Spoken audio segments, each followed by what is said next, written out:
Hello friends. कल यानी 31 मई को था नो टोबैको डे।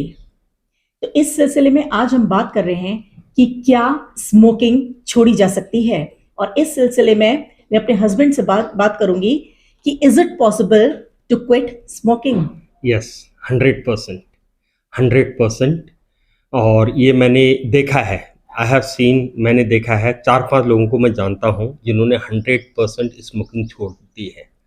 वो चाहे कोई भी एज ग्रुप हो, उन्होंने बिल्कुल छोड़ी है। Okay, nice.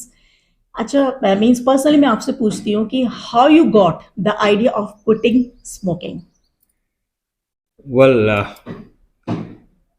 जब भी स्मोकिंग के बाद हमेशा मेरे को जो मेरा पर्सनल एक्सपीरियंस है, जब भी मैंने स्मोकिंग किया तो मुझे हमेशा एक गिल्ट फील होता था कि नहीं, मैं गलत कर रहा हूँ, मुझे स्मोकिंग नहीं करनी चाहिए, क्योंकि मेरे पापा भी बोलते थे कि कभी भी स्मोकिंग नहीं करनी है और ये बहुत डेंजरस चीज़ है।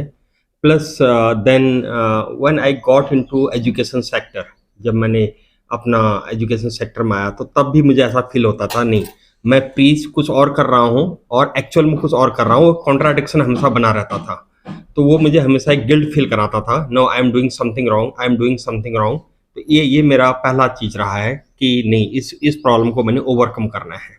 तो मीन्स आपको लगता है कि मीन्स ये प्रॉब्लम आती है, तो किस तरीके की प्रॉब्लम्स मीन्स आपको लगा कि इस तरह की प्रॉब्लम्स इसमें आती हैं? अगर जो लोग मीन्स स्मोकिंग करते हैं उनको इस तरह की प्रॉब्लम्स बेसिकली होती हैं।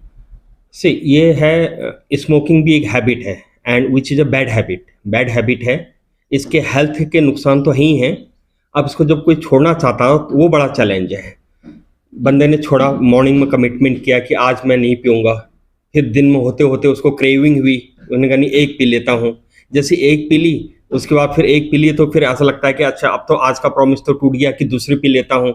फिर उसको लगा कि चलो अब शाम होने वाली है, आज का दिन टलने वाला है, तो एक और पी लेता हूँ। ऐसे करके ये अनएंडिंग साइकिल सा चलता रहता है। तो जो क्रेविंग है, उस क्रेविंग को हैंडल करना सबसे डिफ़िकल्ट टास्क है। जो इस क्रेविंग को हैंडल कर ले, चाहे कोई भी तरीका अपनाए उस क्रेविंग को हैंडल करने के, ये क्रेविंग को हैंडल करना सबसे डिफ़िकल्ट टास्क है जो हम स्मोकिंग छोड़ने की बात करते हैं तो।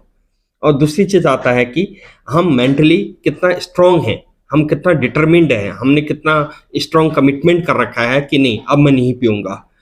कमिटमेंट करते हैं, 1000 बार कमिटमेंट करते हो, 1000 बार टूटते हैं। 1000 बार प्रॉमिस करते हैं, 1000 बार टूटते हैं। 1000 बार संकल्प लेते हैं, 1000 बार टूटते हैं। क्योंकि ये एक ऐसी चीज़ इट्स है, like a vicious circle, you can say. एक तरह का विशियस सर्किल है। बिल्कुल, एक बिल्कुल। विशियस सर्कल, एक इविल अनएंडिंग सर्कल है। मीन्स अगर आपने if you are not firm determined तो ये इसको छोड़ पाना बहुत मुश्किल है, यही कह रहे हैं शायद आप। बिल्कुल, बिल्कुल, बिल्कुल, बिल्कुल। ओके, मीन्स तो फिर मीन्स जो लोग अगर स्मोकिंग नहीं छोड़ पाते हैं तो आपको क्या लगता है उनको किस तरीके के नुकसान वो अपनी लाइफ में मीन्स उनको लगता है कि ये नुकसान हो सकते हैं? देखो, फिज़िकल नुकसान तो ही है। दूसरा है, फिज़िकल नुकसान में हेल्थ का नुकसान है ही है। दूसरा है इसमें, जो बंदा स्मोकिंग करता है, वो अपने उसका कॉन्फिडेंस लेवल डाउन रहता है। उसका वो अपने पे खुद पे भरोसा नहीं कर पाता, उसका कमिटमेंट कमज़ोर हो जाता है, उसका कोई भी प्रॉमिस कर रहा है तो वो कमज़ोर हो जाएगा। क्योंकि उसको खुद ये महसूस हो रहा है कि आज मैंने कमिटमेंट किया था कि नहीं पीऊँगा, और फिर शाम को फिर पी लिया है। 4 दिन नहीं पिया, फिर 5वें दिन पी लिया है। 10 दिन नहीं पिया, फिर 11वें दिन पी लिया है। तो ये करने से वो एक हेल्थ का नुकसान तो है ही अपनी जगह पे, उसके साथ-साथ एक जो एक डिटर्मिनेशन है, एक कमिटमेंट है, वो हमेशा ये फ़ील करवाता है कि नो, आई एम वीक, मैं वीक हूँ, मैं कमज़ोर हूँ और ये मेरी सबसे बड़ी वीकनेस है। इस वीकनेस से मैं कैसे बाहर निकलूँ, वो उसका एक कांस्टेंट स्ट्रगल चलता रहता है। ओके, मीन्स जो लोग अगर नहीं छोड़ पा रहे हैं तो मीन्स वो लोग एक तरीके से वो वीक पड़ते जाते हैं। उनकी बॉडी तो वीक पड़ ही रही है, साथ ही साथ उनका जो मेंटल स्टेमिना है या उनका जो यस। कॉन्फिडेंस लेवल है, ये जो डिटर्मिनेशन है या कोई भी काम करने के लिए जो उनकी जो चीज़ें हैं उसको शायद वो उतना उसको डेस्टिनेशन तक शायद वो लोग पहुंचाने में नाकामयाब रहते हैं अगर वो एक रेगुलर स्मोकर है। बिल्कुल, जो खुद पी रहा है सिगरेट, अगर मैं सिगरेट पी रहा हूँ तो, या स्मोकिंग कर रहा हूँ, तो मैं कभी नहीं चाहूँगा कि मेरे बच्चे स्मोकिंग करें या मेरे छोटे भाई-बहन स्मोकिंग करें। मीन्स मैं एप्रिशिएट नहीं करूँगा, मैं खुद पी रहा हूँ, पी खुद रहा हूँ, तो ये जो खुद पी रहा है उसको भी ये पता है ना, it is a bad thing, I am doing something wrong, I should not do this. तो वो एक पीने वाले को भी पता रहता है कि हाँ, आई एम डूइंग समथिंग रॉन्ग, मैं कुछ गलत कर रहा हूँ। वो सोशली एक्सेप्टेबल नहीं है, कल्चरली एक्सेप्टेबल नहीं है, क्योंकि इसके हेल्थ हजार्ड्स बहुत ज़्यादा हैं, उसके बावजूद भी जो पी रहा है लेकिन उसे पता है कि मैं गलती कर रहा हूँ, ये कांस्टेंट एक माइंड में बना रहता है। ओके। तो मीन्स मेरा नेक्स्ट क्वेश्चन है, 3 ऐसी आप मुझे बातें बताइए कि जिससे स्मोकिंग को परमानेंटली छोड़ा जा सकता है, क्योंकि आपने भी काफ़ी प्रॉब्लम झेली, मीन्स रेगुलरली आपको लगा होगा कि इट्स नॉट ईजी टास्क, हाँ। बहुत ही हरकलिन टास्क है छोड़ पाना। तो क्या ऐसी 3 बातें हैं कि स्मोकिंग को परमानेंटली अगर कोई चाहे तो वो छोड़ सकता है?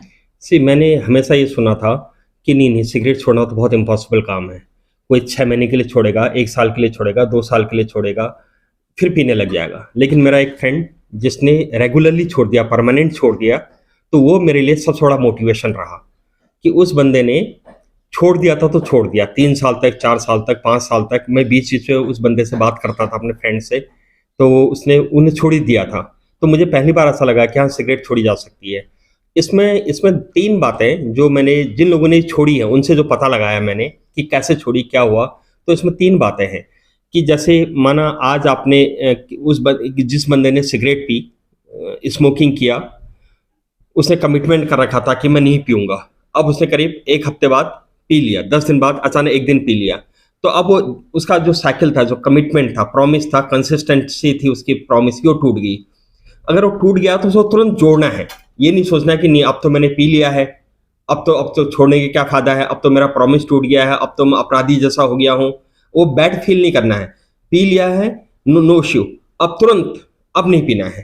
तो जितनी बार भी वो प्रॉमिस टूट रहा है, वचन टूट रहा है, कमिटमेंट टूट रहा है, उसको उतनी बार जोड़ना है और उस प्रोसेस को लेन-देन करते रहना है। एक तो ये प्रॉमिस को टूटने से बचाना है, टूट गया तो उसको तुरंत जोड़ना है। एक ये है। दूसरा है कि हमें ऐसे अपने कुछ ऐसा लिटरेचर, कुछ ऐसा साहित्य, कुछ ऐसी बुक्स और कुछ ऐसे चैनल्स, यूट्यूब चैनल्स, कुछ ऐसे मोटिवेशनल चीज़ें जिससे कि हमारा कॉन्फिडेंस लेवल बिल्ड अप कर सके और हम उसको छोड़ने में हमें मदद मिले। तीसरा पॉइंट आता है कि बहुत सारे जो नो इसमें जैसे स्मोकिंग छोड़ने के बहुत सारे तौर तरीके जो साइकोलॉजिस्ट होते हैं, थेरेपिस्ट होते हैं, डॉक्टर्स होते हैं या फिर ऐसे रिहेबिलिटेशन सेंटर्स होते हैं, बहुत सारी चीज़ें बताते हैं, वो फॉलो की जा सकती है। हाँ, जैसे मैंने आपको भी देखा कि आप काफ़ी ऐसे यूट्यूब चैनल्स देखते थे। हाँ, कई हाँ। बार आपने बहुत कोशिश करी, फिर यूट्यूब चैनल्स देखते थे, तो बहुत मैंने प्रॉब्लम्स भी देखी हैं कि छोड़ने में किस तरह की दिक्कत आई। कई बार ऐसा हुआ कि 1 महीने छोड़ी, फिर लगा कि नहीं अब नहीं छोड़ी जा सकती है। कई बार ऐसा लगा कि 15 दिन छोड़ी कि नहीं छोड़ी जा सकती है, कि नहीं आज मैं पीऊँगा ही नहीं, आज मैं 1 ही पीऊँगा। ऐसे करके मैंने कई बार देखा, बट इसको कई बार ऐसा हुआ, नहीं छूट पाई, बट अल्टीमेटली जो छूटी। तो हाँ, छूटी। इसमें एक मैं अब उस चैनल का नाम भूल गया हूँ, कोई अंग्रेज़ उस चैनल को कोई अमेरिकन का चैनल था, उसकी चैनल का नाम भी अभी मेरे को याद नहीं है। तो वो बंदा वो बड़ा भयंकर डेडली स्मोकर था, चेन स्मोकर था, तो उसने एक तरीके से एंटी स्मोकिंग कैंपेन टाइप का अपने चैनल में चलाया था, उसको मैं देखता रहता था। हाँ, वो उसको मैं देखने से मुझे काफ़ी सपोर्ट मिला। हाँ, ये बहुत अच्छी बात है। और मीन्स जब आपकी अब मीन्स स्मोकिंग की हैबिट बिल्कुल, अब तो कई साल हो गए हैं, जो बिल्कुल परमानेंटली मैंने खुद अपनी आँखों से देखा है। मीन्स यहाँ तक कि हमारे सामने के जो शॉपकीपर्स हैं, वो तक कहते हैं कि बड़ी हैरानी की बात है कि आपने छोड़ दी है। तो मीन्स सब लोग सरप्राइज़ करते हैं और खुद मैं देखती हूँ कि हाँ, it was really quite impossible, next to impossible, but आपने इसको छोड़ दिया। तो फिलहाल उसके लिए तो आपको बहुत-बहुत बधाई। बट अब आप मुझे बताइए, जब आपकी ये स्मोकिंग की हैबिट छूट गई है, तो लाइफ आफ्टर क्विटिंग स्मोकिंग आपको कैसा फील होता है, या आपकी लाइफ अब कैसी जा रही है, या कैसी चीज़ें आपको फील होती है? मैं अपने को बिल्कुल लिबरेटेड फ़ील करता हूँ, एकदम आज़ाद जैसा, स्वतंत्र बिल्कुल। ऐसा लगता है कि मैं अंधेरे से रोशनी में आ गया हूँ। बिल्कुल अंधकार में था मैं और मैं उजाले में आ गया हूँ। पहला ये है। दूसरा मैं मेरा कॉन्फिडेंस लेवल बिल्ड अप हुआ है। अगर मैं ये काम कर सकता हूँ जो मेरे लिए बिल्कुल इम्पॉसिबल लगता था, जब मुझे ये लगता था कि मैं दुनिया तो छोड़ सकता हूँ लेकिन स्मोकिंग नहीं छोड़ सकता हूँ। जब मेरा इस तरह का माइंडसेट था स्मोकिंग को लेके, और जब मेरा छूट गया तो इसके बाद ये लगता है कि अगर ये छूट गया तो मैं कुछ भी कर सकता हूँ, क्योंकि ये मेरे लिए सबसे बड़ा एक तरह का अभिशाप था और ये मेरे को बुरा फील करवाता था। मेरे हेल्थ में डिटोरिएशन था और ऐसा लगता था कि मेरी जो संभावनाएं हैं, जो पॉसिबिलिटीज़ है मेरे काम करने की और जो पोटेंशियल है, उस पर एक तरीके से ग्रहण का काम कर रहा है, बहुत नुकसान पहुंचा रहा है। तो मैं बहुत ज़्यादा बहुत ज़्यादा मैं पेन फील करता था और बहुत ज़्यादा मैं स्ट्रेस में भी रहता था इसको लेके। ये छोड़ने के बाद से तो मुझे ऐसा लग रहा है कि मेरा पुनर्जन्म हो गया है। It's like a rebirth for me. चलिए बहुत अच्छी बात है। तो मेरा एक आपसे एक रिक्वेस्ट है कि आप क्या मैसेज पीपल इन जनरल को आप एक क्या मैसेज या कोई सजेशन आप अगर दे सकें तो? पहला मैसेज है टोबैको फ्री लाइफ। जो भी मैच्योर लोग हैं, किस भी कारण से पीते हों, कैसे ही पीते हों, चाहे तो छोड़ सकते हैं। मैंने अभी जैसे बताया कि ऐसे मैंने 4-5 लोगों को मैं जानता हूँ जिन्होंने परमानेंटली छोड़ दी है। एक प्रोसेस है, एक तरह की जर्नी है, ये छोड़ी जा सकती है पहली चीज़। तो पहला है कि अपनी लाइफ को स्मोकिंग फ्री बनाना और फैमिली को स्मोकिंग फ्री बनाना। अगर फैमिली को स्मोकिंग फ्री फैमिली हमने बना दिया है, तो इसका मीनिंग है कि हमने बच्चों को एक अच्छी विरासत दे दी है। We have given them a legacy of no smoking, no tobacco life and no tobacco family. This is what I believe. Yes, thank you sir, thank you so much. और देखिए दोस्तों, जैसा आपने देखा कि मीन्स स्मोकिंग करना किस तरीके से आपको ना सिर्फ फिजिकली आपको हैरेस करता है या फिजिकली आपका मोरल डाउन करता है, बल्कि मेंटली, फिजिकली, इमोशनली, सोशली हर तरीके से इसको नुकसान ही नुकसान है। और आपको देखा जाए कि मीन्स बच्चे भी हो सकता है इस चीज़ को ऑटोमेटिकली वो अपने आप पर ले आए। तो अगर आपको बच्चों को भी अपनी फैमिली में भी को भी आपको इससे अगर बचाना है, तो उसके लिए मैं तो यही बोलूँगी कि फर्स्ट डिजर्व देन डिज़ायर। तो होप कि मीन्स इस वीडियो में इतना ही कहना था कि आपको ये मैसेज समझ में आया होगा।